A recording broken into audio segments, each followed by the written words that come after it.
今日はなんだかおかしいのです。来るとき動物惹かれてました。小鳥が一斉に飛び立ちます。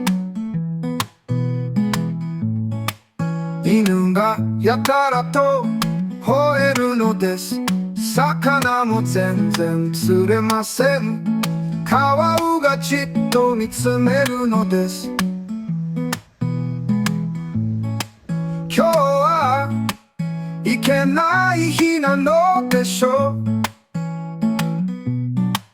う。お祓い行こうか悩みます。